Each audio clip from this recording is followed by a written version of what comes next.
en Bretagne et vous êtes l'un des porte-parole les plus médiatiques du mouvement des Gilets jaunes. Samedi, va se passer quoi? Il y a un gros rassemblement à Bourges de prévu. On a voulu changer de ville pour essayer de faire en sorte que les gens n'aient pas beaucoup de distance à faire. Donc c'est à peu près distance équivalente de toutes les grandes villes.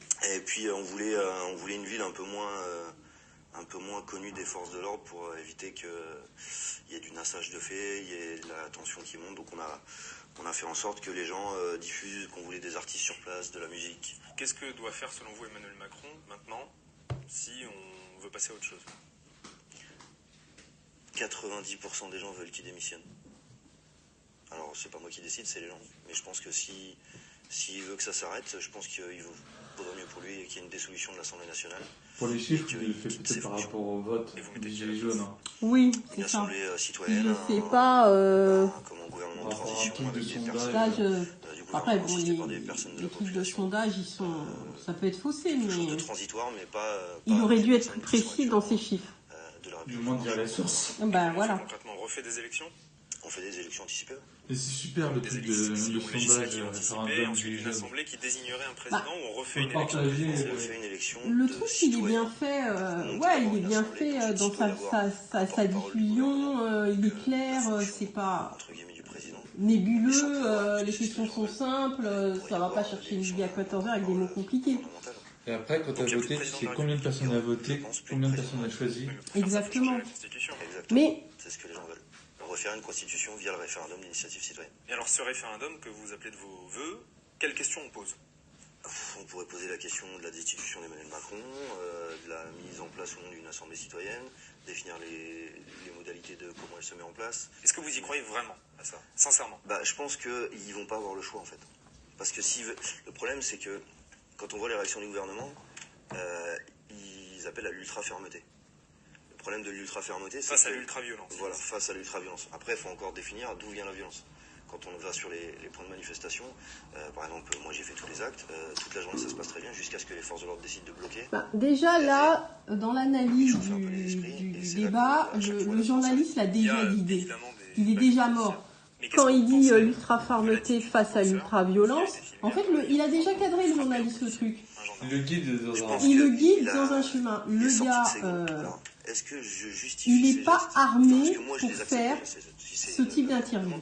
Je trouve qu'on ne résout jamais rien par la violence. De toute Pour façon, moi, c'est il n'est sûr, pas armé tant pour qu'on faire tape, ce c'est type qu'on a fait d'interview. Donc, est-ce que je les cautionne? Non, je les cautionne pas. Maintenant, est-ce que je les trouve légitimes? Moi aussi, j'ai fait tous les actes. Quand je vois la violence qui est faite envers les civils par des forces de l'ordre, je me dis qu'à un moment donné, l'être humain, il a des seuils de résistance à ce qu'il voit, et je pense qu'il a dépassé ce seuil de résistance ce jour-là. Ça mérite peut-être d'être condamné quand même, ces violences. Bien sûr qu'il aura un jugement qui le rendra coupable des coups qu'il a portés à ce gendarme, ça c'est sûr et certain. C'est d'ailleurs pour ça qu'il y a autant de soutien, parce qu'on n'a pas envie de le laisser se retrouver dans la merde parce qu'il a craqué. La semaine dernière, vous disiez qu'il y a des gens qui préparent un soulèvement avec des appels aux armes et qu'il y a des gens qui sont prêts à mourir. D'où vous tenez ces infos? Vous pouvez y avoir accès sur Facebook. Il y a des gens qui font appel à fabriquer des bombes artisanales en donnant la composition, comment il faut faire. Des gens du mouvement des Gilets jaunes? Des gens qui sont gilets jaunes ou pas gilets jaunes, des gens qui ont plein le cul. Il y a des gens qui... Enfin là c'est du terrorisme carrément, là, de fabriquer des bombes, là c'est plus de la protestation. Je dis pas le contraire. Je suis pas. Et ça vous en pensez quoi? J'ai précisé, parce que j'en ai parlé au ministre Mounir Majoubi, je lui ai envoyé un message en disant voilà, moi j'entends des choses qui circulent, des gens qui préparent des cocktails Molotov. Mais ça, ces gens-là, vous leur dites quoi? À qui? À ces gens-là? Oui. Qui font ça? Oui. Enfin, qui préparent ça du moins? Oui. Je leur dis, Non, mais je l'ai dit au ministre. Mais en fait, quand tu sais qu'il y a des choses qui se préparent comme ça, c'est au procureur de la République que t'en informes. De représentativité qui ne prend pas en compte une minorité, enfin Le une ministre, il majorité laisse des gens, mais qui Ben prend oui. des intérêts politiques. Je comprends pas. De la part de certains gilets jaunes qu'on est dans une dictature en ce moment. Est-ce que vous êtes d'accord avec ça? Alors, une dictature, c'est un peu compliqué de dire que c'est une dictature affichée, mais c'est certainement pas une démocratie. C'est-à-dire que dans les actes de répression, dans les projets de loi qu'on dit, on va ficher les manifestants pour les empêcher de manifester. On y va vers une dictature, finalement. Dans les dictatures, vous seriez déjà en prison. Maxime Nichols. Vous auriez peut-être disparu, vous auriez sûrement été éliminé, et votre famille peut-être même aurait été éliminée. Non mais voilà, là le journaliste il l'a acculé et il l'a déjà mis dos au mur. Là, on n'est pas dans un truc, mais ce journaliste il est têtu dans sa logique, mais où justement la façon dont il tend est à diminuer de plus en plus les libertés individuelles. Il est donc est-ce qu'on va vers un système de dictature si on dire comme ça, je pense que ça doit être au moment des attentats. Non, le journaliste, lui, son plan de questions et ses interviews sont déjà très cadrés. Il sait où il veut aller avec lui.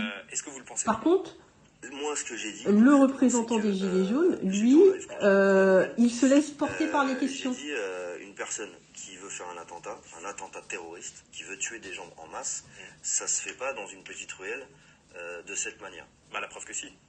Non, c'est une fusillade, c'est toujours pas revendiqué comme un attentat. Ah si. Ah bon? Et là, il s'est fait c'est de la récupération. Bah, ça a été revendiqué en tout cas. Revendiqué, mais pas authentifié. Donc, vous ne savez pas si c'est un attentat terroriste? Bah pour l'instant non, c'est pas défini comme tel, c'est pas. Si, il y a eu des vidéos de revendication de la part de l'auteur. N'importe qui peut revendiquer quoi que ce soit. Strasbourg, la personne qui a fait revendiqué, oui, par des vidéos. A revendiqué? Il a dit quoi exactement? Je sais pas, je l'ai pas vu, je suis pas policier. Mais il a revendiqué. Ok, j'aimerais bien voir les sources dans ce cas-là, parce que ça c'est une information que j'ai pas. Ouais, mais toi aussi t'es pas crédible quand tout à l'heure tu dis 90% des gens demandent que Macron démissionne, c'est quoi tes sources? C'est sur quelle base tu te bases? Et là, pour cette question-là, tu dis j'aimerais bien voir les sources. Ça, c'est aussi pas normal. C'est violent pour ces gens-là. Et c'est pour ça que c'est violent, je m'en excuse pour eux, mais c'est pas dans le but d'être violent. Moi, ce que j'en dis sur la façon dont ils communiquent avec les médias, les Gilets jaunes, ils sont pas bons. Le fait de pas avoir de preuves. Ils sont pas armés pour répondre à des journalistes comme ça. Complotiste, dans ces cas-là, bah oui, dans ces cas-là, je suis complotiste, parce que j'ai aucune confiance en ce que je vois pas. Dans ce dossier, vous me dites il y a une vidéo. Ben moi, je vous dis, elle est où cette vidéo?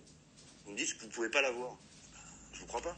L'effet, c'est qu'aujourd'hui, on a un groupe terroriste qui dit, bah c'est nous qui avons fait ça. Sauf qu'il n'y a aucun lien officiel qui permet de le. Oui, mais ça c'est le cas pour plein d'attentats. Oui, mais donc ça veut dire. À Nice, il n'y avait pas de lien officiel non plus, il n'avait pas été entraîné par. Et pourtant, est-ce que c'est un attentat, l'attentat de Nice? Ben, c'est une tuerie de masse. Est-ce que c'est pas un attentat, l'attentat de Nice? Ce que je veux vous dire, c'est que. Attentat, ça veut dire quand tu fais attente à la vie des gens. Après, est-ce que c'est un attentat terroriste ou autre chose? C'est pas un attentat terroriste, l'attentat de Nice. C'est un attentat, mais pas forcément terroriste. Est-ce que vous trouvez normal que certains journalistes soient agressés physiquement et verbalement par des manifestants lors des manifestations Gilets jaunes? Il y en a eu beaucoup. Ouais, physiquement non, verbalement, malheureusement, l'insulte, ça sort plus facilement que... Enfin, il y a des gens qui c'est un mode d'expression.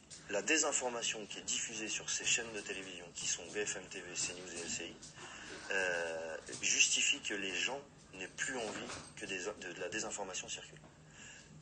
Donc ça justifie qu'on n'ait pas envie qu'ils soient sur les lieux. Ce que je comprends pas, c'est comment on peut travailler pour des gens qui, comme BFM TV, puisque c'est BFM TV qui est le plus souvent cité, et qui est interdit de manif. Dès qu'ils arrivent sur un lieu, c'est impressionnant. Moi j'étais à Marseille, ils ont fait 3 minutes, pourtant ils n'avaient pas... Et ça c'est normal pour vous, d'interdire un média de manif? Bah, je trouve que c'est normal sans être normal. C'est-à-dire que le curseur de BFM TV, c'est pro-politique Emmanuel Macron. Emmanuel Macron pense exactement l'inverse, il en veut beaucoup à BFM d'être trop pro, d'avoir été trop pro Gilets jaunes, d'avoir donné trop de force à ce mouvement. En fait, BFM, c'est l'ennemi. Ça ressemble plus à une mise en scène qu'autre chose. Oui, voilà, c'est une mise en scène plus qu'autre chose. Je sais pas ce que vous en pensez, les spectateurs. Macron est très content des milliardaires et de leurs journaux. Ben oui, tout à fait. Donc la difficulté, elle est là, quoi. Voilà. Donc tu voulais dire quoi avec l'analytique tout à l'heure? Ce que je voulais dire, c'est que en regardant ça, c'est que moi, ce que je comprends pas, ils disent que voilà, il n'y a pas de figure emblématique sur ce mouvement. Par contre, dans les porte-paroles, on voit toujours les mêmes. Et ce que je vois, c'est que, alors qu'on soit d'accord avec moi ou pas, c'est que en fait, c'est toujours les mêmes qui parlent. Donc le monsieur qu'on a vu, je sais même pas comment il s'appelle, un autre, voilà, un avocat, qui lui qui se débrouille un petit peu plus parce qu'il maîtrise certains leviers de communication et ce genre de choses. Mais on voit toujours ces gens-là à la tête, toujours les mêmes personnes. Alors ils s'améliorent un petit peu dans leur communication, sauf que au travers de ces gens-là, on personnifie en fait le mouvement des Gilets jaunes. Quand tu penses Gilets jaunes, tu vois toujours ces figures, les mêmes figures qui passent à la télévision. alors qu'ils se disent, je ne sais pas combien, ils disent qu'ils font des AG, mais on ne voit pas d'autres personnes, c'est toujours les mêmes porte-parole. Le but, là, c'est quoi? C'est de personnifier en fait, et de donner vraiment une figure humaine à ce mouvement des Gilets jaunes. Une fois qu'ils auront la figure humaine, ils vont faire ce qu'ils ont fait à la même chose en Grèce, c'est-à-dire qu'ils vont porter quelqu'un qui va pouvoir parler directement à je ne sais quel élu, et qui vont acheter cette personne, ou parce que cette personne va céder parce qu'elle ne sera pas assez forte psychologiquement, et on va retomber dans le même système grec. Les Grecs, ils l'ont fait. Pourquoi les Français, ils tombent dans les mêmes travers? Il faut peut-être que ces gens-là, des Gilets jaunes, ils arrêtent, ils disent qu'ils détestent les médias, mais en même temps, ils vont sur les plateaux télé, parler à France Télévisions. Moi, je comprends pas. Moi, je comprends pas. Tu peux pas aller dire, ouais, BFM, LCI, je sais pas quoi, nanan, et que ce soit même un média Facebook ou je ne sais pas quel diffuseur, et aller sur un plateau. Le mec que j'ai vu là... C'est la guerre de l'information. Bah oui, mais tu peux faire une information autrement, pas passer par un média. Le mec que j'ai vu, je sais pas, au début, ce mec-là là, qui commence à parler, la façon dont il a été lissé pour passer sur Combini avec sa casquette à l'envers et blabla machin, c'est pas le même. On se dit, c'est qui ce gars? Je suis désolée. Donc, en fait, là, ils sont... ouais, bonsoir. Ils sont en train de se fourvoyer dans la communication. Ils ne maîtrisent pas la communication télévisuelle médiatique. C'est des codes. Et le journaliste qui reçoit ces gens-là, il a déjà préparé son cheminement de son interview. Il sait où il va emmener le gars. Donc les Gilets jaunes devraient faire que des vidéos entre eux. Voilà. Où le communicant change à chaque fois. Exactement. Et qui diffuse sur tous les réseaux et qui maîtrise. Voilà. Parce que mais pas toujours le même communicant sur les médias privés. Bah, le sujet actuel que vous n'avez pas suivi, c'est qu'on parlait de la dernière vidéo de Combini, où un des représentants Gilets jaunes, toujours le même, porte-parole emblématique, c'est un jeune homme roux, breton, dont je me souviens plus le nom, donc du coup, mais c'est toujours lui qui passe à la télé. Et pour le coup, en fait... ce gilet jaune porte-parole qui était, voilà, on voit que c'est quelqu'un qui est issu de la masse populaire, qui s'exprime, qui a des revendications. Il faut qu'il fasse tourner le flambeau. Il faut qu'il fasse tourner le flambeau. Ouais, Richie, c'est bon. Il faut qu'il fasse tourner le flambeau et que ce ne soit pas que lui qui parle, en fait, soit par des directs Facebook, soit par des interviews médiatiques. Mais ce que je disais tout à l'heure, c'est que je ne comprends pas. Cette même personne qui dit que oui, les journalistes, il ne faut plus écouter, nanana, il va sur des médias, certes pas télévisuels, mais un média internet, qui pour moi sont les mêmes. C'est les mêmes. Même si on dit Combini, c'est juste une mise en scène qui est différente. Je suis désolée. Vu les questions et les tournures... Vu les questions et les tournures qui sont prises, pour moi, il est juste déguisé, d'accord? Les médias non indépendants, ils choisissent. Oui, mais les médias non indépendants, médias dépendants, indépendants, eux, ils choisissent. Ils choisissent rien du tout. Ils ont un style de communication. Ils savent déjà où ils veulent emmener la personne qu'ils ont interviewée. Et ça, on ne le fera pas enlever. Donc, surtout s'ils ont fait leurs études à Sciences Po, exact. Avec les... Et comme je le disais auparavant, et c'était une discussion que j'avais il y a moins d'une semaine que ça, les journalistes, les politiques, ils ont fait leurs études dans les mêmes écoles. Et dans ces écoles-là, je parle de Sciences Po. Je n'attaque pas les grandes écoles pour attaquer les grandes écoles, mais c'est un formatage d'esprit. Et les ratés de Sciences Po sont des journalistes. C'est une réalité. Donc, quand moi je ne maîtrise pas les leviers de la communication médiatique, moi si je me fais interroger par un média, je ne serai incapable de répondre à une seule question en direct, parce qu'il me faudra du temps pour réfléchir à la question avant d'y répondre. Il faut le temps pour réfléchir. Vous pensez quoi ? qu'un homme politique, quand il vient sur un plateau télé, on lui donne les questions, il répond pas du tac au tac et nous on est impressionnés. Ah oui, c'est magnifique, il parle bien. Non, c'est pas vrai. C'est pas vrai. Les gars, ils sont déjà préparés. Ils savent à peu près quelle sera la thématique qui sera posée. On les piège pas comme ça. Sinon, ils imposent les réponses à leurs questions d'eux-mêmes. Exactement. Donc, il faut... Ils se posent des questions à tout le monde pour répondre par eux-mêmes. Par eux-mêmes. Et donc, il faut que les porte-paroles des Gilets jaunes soient un petit peu plus aguerris s'ils veulent vraiment communiquer via un média télévisuel. Sur chaque point, tout le monde doit faire un communiqué. Exactement. Tout le monde a validé et tout le monde s'entraîne à le communiquer. Et à les communiquer. Et écoutez bien, dans la communication, et vous voyez, il y a très peu de... Et c'est pas que je fais... mais c'est juste... Je suis en train de discuter avec vous là, mais c'est juste un point de vue que je donne. Dans la communication gouvernementale, vous avez vu qu'il y a maintenant très peu de personnes qui s'expriment. C'est du formatage d'algorithmes déjà préparé. Eh bien, les Gilets jaunes, ils devraient faire pareil. Donc, ils devraient, en fait, s'il y a de réelles revendications, chose que j'ai pas vue Ah oui, j'en ai vu, j'ai vu. T'as répondu au sondage. J'ai pas répondu, je l'ai pas répondu. Je l'ai vu. Non, j'ai pas répondu. Faut les remplir. J'ai pas répondu au sondage des Gilets jaunes. Je n'ai pas répondu au sondage des Gilets jaunes. Mais par contre, sur tous les points qui étaient annoncés, parce que quand on lui a posé la question, c'est quoi les revendications, lui-même, comme il n'était pas préparé, il n'avait même pas sur lui, regardez, moi je sors mon portable, je vous montre ce qui était, les revendications, il y a, je sais plus combien de faire, une centaine de points. Vous voulez que je vous les énumère là tout de suite ou voilà, le lien c'est ça. Et c'est ça de la communication.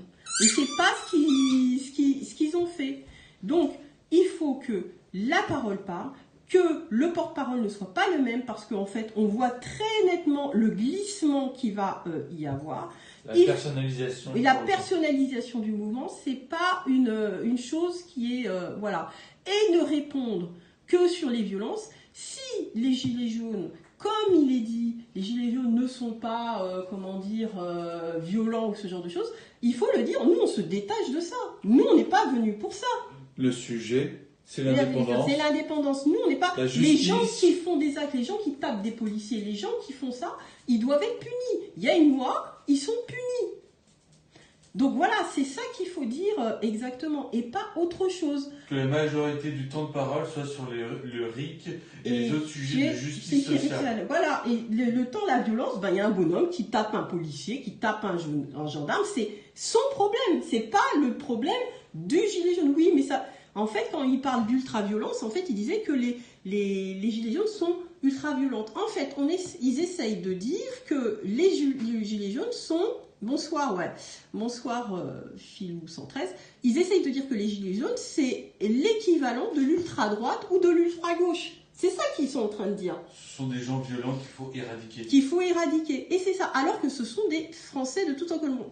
Après... Qu'est-ce qu'on voit derrière? Le boxeur, ils sont trucs, les gitans français qui commencent à partir en vrille. Mais ouais, effectivement. Mais les gilets jaunes, les porte-paroles, ok, ils veulent faire porter le chapeau. Bien sûr, ils veulent faire porter le chapeau. Parce qu'il y a des gens qui viennent manifester et qui ne savent pas se contrôler. Mais les porte-paroles des gilets jaunes doivent dire, il y a de la violence doit être punie. Par contre, toute forme de violence doit être punie. Ce n'est pas que la violence exercée par les gilets jaunes, il faut une proportionnalité.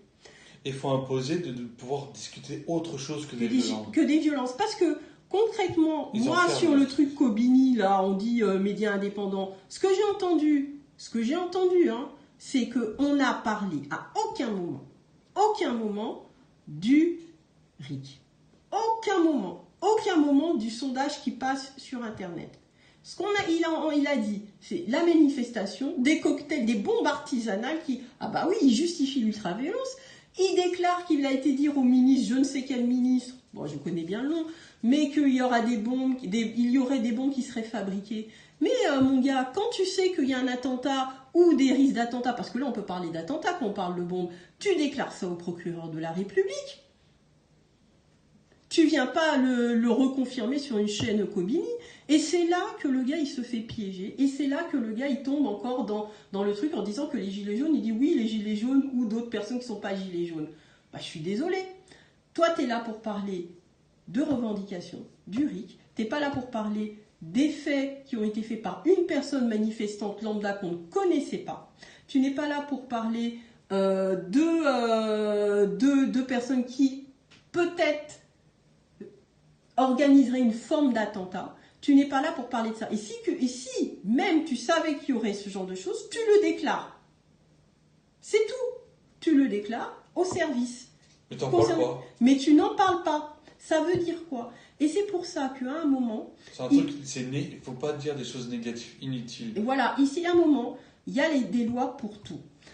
Et les lois, et quand ils disent oui, bah alors en gros, vous voulez changer la Constitution. John Kennedy disait, force d'interdire des manifestations pacifiques conduit à des manifestations violentes. Vive les gilets jaunes. Oui, vive les gilets jaunes, mais pas n'importe comment. Parce que là, ça date de 1962. Ouais, bonjour. Le truc, c'est quoi? C'est qu'on arrive à un point où le mouvement est en train d'être personnifié autour de quelques personnes. Et le but, c'est de gagner, c'est pas de personnaliser. Personnifier les personnes.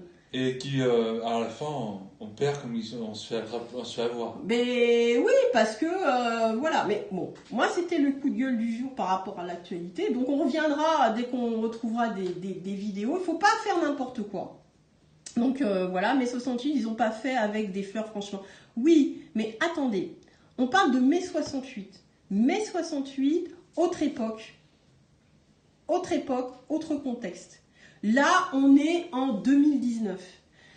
Le contexte est complètement différent dans le sens où, ce que j'ai envie de dire, on n'est pas sur le même type de typologie de revendication. J'ai envie de dire juste ça.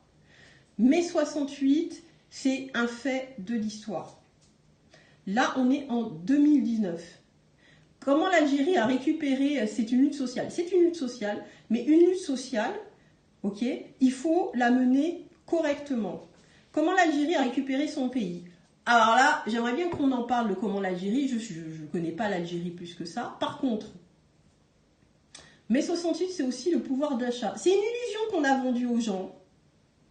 C'est aussi un pouvoir d'achat. Le pouvoir d'achat, l'argent, il y en a en France. Sauf qu'il y a une captation des richesses par un groupe. C'est pas pareil. À un moment, il faut... par les armes. Non, pas par les armes. Pas par les armes. Les armes, ça n'emmènera rien au mouvement et à la lutte.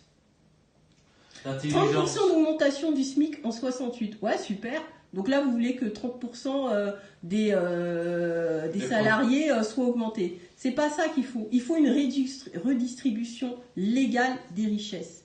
Il faut arrêter, en fait, d'être gouverné par un État mafieux. Il faut arrêter l'autorisation d'évasion fiscale. C'est ça les vrais trucs. Pour augmenter les salaires, on peut augmenter le prix du pain. Les riches ne lâcheront rien s'ils n'ont pas peur. S'ils n'ont pas peur de quoi? Que vous alliez chez eux pour tout défoncer? C'est ça la réponse? Ils peuvent sacrifier des personnes de leur famille, hein, ils sont prêts dans leur argent. Bah oui, hein. Ils peuvent sacrifier des gens pour... Après, ça leur donne des excuses pour garder la mainmise. Hein. La peur des gilets jaunes. Non, mais c'est pas la peur des gilets jaunes. C'est pas la peur des gilets jaunes dont on parle. Parce que si on dit que, voilà, les gilets jaunes, ça représente... Est-ce que tous les Français sont vraiment gilets jaunes? Est-ce que vous êtes posé la question, est-ce que tous les Français sont gilets jaunes? Ceux qui sont gilets jaunes, peut-être que je me trompe. Ah ben non, il y en a qui me disent non. Oui, alors qui est gilet jaune? Ceux qui sont gilets jaunes, c'est ceux qui vivent avec le SMIC. Ou moins. Ou moins du SMIC. C'est-à-dire, c'est des gens qui se retrouvent à aller à la banque alimentaire. Tant que les Français, le Français moyen, arrivera à faire ses courses au Leclerc avec son crédit revolving, il ne sera pas gilet jaune celui-là. Il ne sera pas gilet jaune. C'est clair. Donc tous les Français, donc voilà. Pourquoi veux-tu que les riches donnent de l'argent aux pauvres? On ne demande pas que les riches donnent de l'argent aux pauvres. C'est pas ça le sujet. C'est que, en fait, il y ait une redistribution des richesses. Là, en fait, ce qui se passe... C'est pas l'aumône qu'on demande. C'est pas l'aumône, voilà, exactement, c'est pas ça. C'est qu'il y a une redistribution, c'est le capital. Alors, c'est que il n'y ait plus d'évasion fiscale. Ce que les gens doivent payer pour faire fonctionner un pays, en fait, ils le payent. Qu'il n'y ait pas des montages fiscaux, qu'il n'y ait pas de l'évasion, qu'il n'y ait pas des actionnaires qui pompent, en fait, qui fassent de la France une pompe Afrique, c'est pas normal. Non, les actionnaires sont là pour... Allez en Afrique, vous allez comprendre la vie. Non, moi je dis, faites vivre les Africains sur leur pays. Après, nous, on va comprendre la vie. Parce que la France, elle vit sur le dos de l'Afrique. Donc, voilà. J'ai pas lu la question, je supporte pas le mouvement. Je ne supporte pas le mouvement, car avec un ras-le-bol, avec de l'empathie, et un ras-le-bol s'exprime. Non, mais... c'est pas de l'empathie, c'est pas par les armes, c'est pas par la violence, c'est par l'organisation. C'est l'organisation. Quand les gens souffrent, forcément il y aura de la violence. Forcément il y aura de la violence. Mais des morts, il y en a déjà eu. Faut pas qu'il y en ait plus. Vous voulez quoi encore? Vous voulez quoi? Que que ça devienne l'anarchie? Non, c'est pas ça. Il y a quand même des morts tous les ans à cause de ce système. Oui, donc voilà, il n'y a pas besoin. Il y a déjà des suicides, par milliers, déjà en France, de cette souffrance, de cette situation. Empathie pour ces pauvres et surtout les retraités et les agriculteurs. Écoutez, à partir du moment... Pourquoi il y a les gilets jaunes aujourd'hui? J'ai envie de dire, c'est parce que aussi les syndicats n'ont pas fait leur travail. Ils ont été achetés par le patronat, tout simplement. Non, mais moi, je ne propose pas de solution. Là, j'ai dit qu'on débattait, je ne propose pas de solution. Là, je dis juste, de ce que j'ai vu, c'est juste un débat par rapport à une vidéo que j'ai vue aujourd'hui sur Internet concernant Kobini, par rapport à l'intervention d'un porte-parole gilet jaune. Voilà. Donc, oui, effectivement, les syndicats, c'est des vendus. Il y a des gilets jaunes, c'est parce qu'il y a des syndicats qui n'ont pas fait leur boulot. Les gilets jaunes, il y en a qui sont là, qui travaillent, qui sont au SMIC et qui crèvent à la fin du mois. Et c'est pas normal. T'as dit qu'il faut s'organiser. Bien sûr qu'il faut s'organiser. Si vous dites que les gilets jaunes, c'est un mouvement apolitique, qu'il n'y a pas de figure emblématique, mais c'est toujours les mêmes qui vont à la télé ou qui font des diffusions ou qui parlent, c'est pas normal. Ça veut dire que là, vous êtes en train de personnaliser le mouvement. Faut que ça change tous les jours pour chaque région. Voilà, faut que ça tourne et faut que soit montré que c'est pas que le bonhomme, je sais même pas de quel point il est, je me rappelle plus. Là, il est tard et j'ai travaillé, mais le truc, c'est qu'il faut que ça tourne et qu'il faut qu'il y ait des porte-voix qui tournent dans chaque région. Ça fera monter tout le monde en compétence. Et en plus de ça, si vous avez mis quelque chose en place, ok, il faut arrêter de se plaindre. Non, il ne faut pas arrêter de se plaindre. Se plaindre, c'est déjà dire qu'il y a quelque chose qui ne va pas. Donc il faut que les gens qui soient à l'aise à l'oral, c'est normal. Il ne faut pas forcément que des gens soient à l'aise à l'oral. Qu'ils prennent de l'expérience. Il faut qu'ils prennent juste de l'expérience. Ça, c'est sûr. Par contre, si on sait ce qu'on va dire, si on sait quelles sont nos revendications, quelles que soient, même si on fait des fautes dans le français et tout ça, au moins ce sera exprimé. Tout simplement. Tout va bien chez nous en France. Ça va mieux que dans certains pays. Par contre, il ne faut pas perdre ce qu'on a. On perd déjà beaucoup. On a déjà perdu... Déjà, en France, c'est vrai, on a perdu beaucoup plus de ce qu'il y avait avant. Il y a eu des avancées, certes, mais on a perdu en qualité de vie. Et je ne parle pas de la qualité de vie juste de gagner... ça dépend pour qui ça va, tout à fait. Et je dis pas, c'est pas en qualité de vie juste au niveau de l'argent.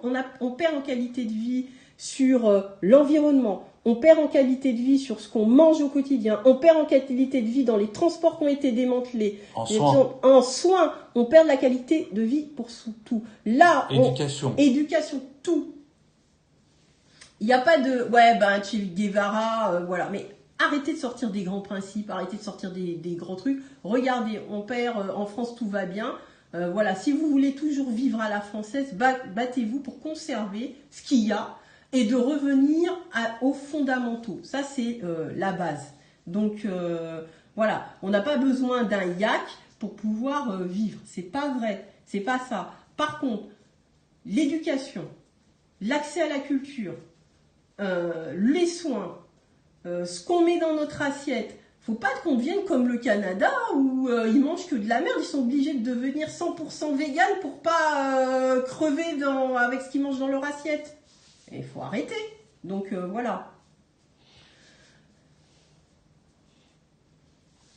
Voilà, oui, pas juste un travailleur qui paye ses factures, mais ça c'est la base, pas juste que ça. Et c'est tout ça et qu'il faut vraiment dire aux gens. Mais la difficulté, en France, il y a toutes les infrastructures. Bien sûr qu'elles y sont, mais elles vont disparaître. Ça s'entretient, ça se développe. Exactement. Et c'est pas le privé qui le développe et qui l'entretient directement. Les centrales, elles sont mal entretenues maintenant. Exactement. Donc voilà. Tractor tétérénins, voilà. Ben oui, il y a des gens qui sont plus aisés. De toute façon, les gens qui peuvent toujours vivre à crédit, ceux-là, ils vont pas se sentir gilets jaunes, ils vivent sur du revolving, mais en fait, ils ont... voilà, les gens qui sont, entre guillemets, nantis, c'est pas intéressant. Donc voilà, donc en fait, le truc, c'était juste une petite réaction, coup de gueule par rapport à ce que je vois sur les gilets jaunes, mais quand on dit effectivement que le mouvement peut s'essouffler, bah justement, c'est quand vous personnifiez trop les choses, quand vous médiatisez trop en faisant des déclarations à des médias qui contrôlent la communication. Ben, en fait, on voit pas, il n'y a pas de ligne directrice et on voit pas vraiment vos revendications.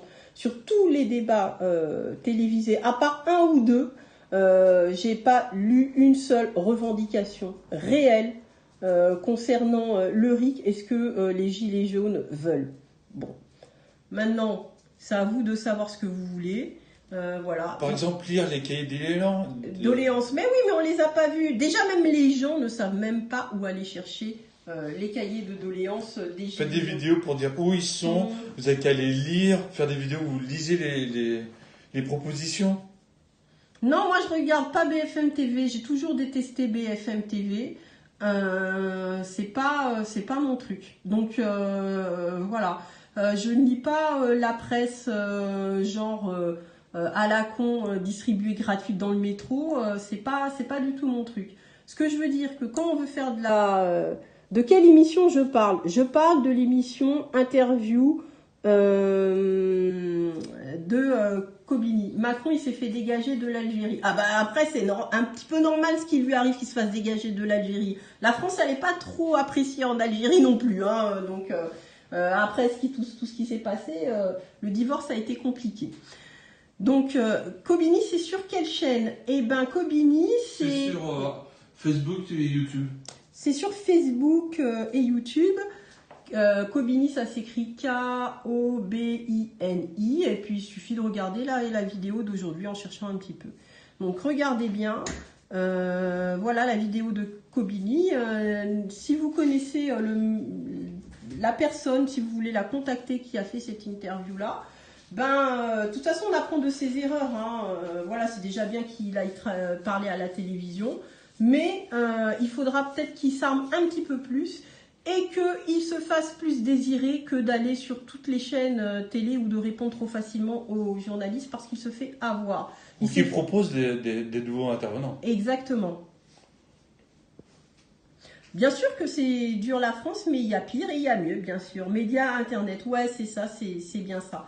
Parce que quand on voit ça, on voit que pour moi, de mon analyse, il s'est fait piéger sur plusieurs questions et en fait, il peut amener un assentiment sur le mouvement des gilets jaunes par rapport à certaines personnes sur les réponses qu'il a données. Donc voilà, les gens ils vont se dire ouais mais attendez, c'est qui ce gars, il dit ça et tout, enfin voilà. Donc il faut faire attention. Bon, on a tout dit. Ouais, enfin là, moi je me réveille demain. Donc, c'était qui le mec? Allez sur Kobini et Et puis... Le breton roux. Ouais, le monsieur qui est breton roux, allez sur QBD, si vous le connaissez, voilà, vous lui dites, et que, enfin, moi, c'est mon sentiment, donc comme on est dans un pays où on peut s'exprimer, c'est le sentiment que j'ai par rapport aux diverses interventions qu'il a pu faire. Donc voilà, merci pour ce petit échange, et puis je vous dis à bientôt. Et bonne lutte. Bonne lutte à tous, ok? Donc, voilà, ciao.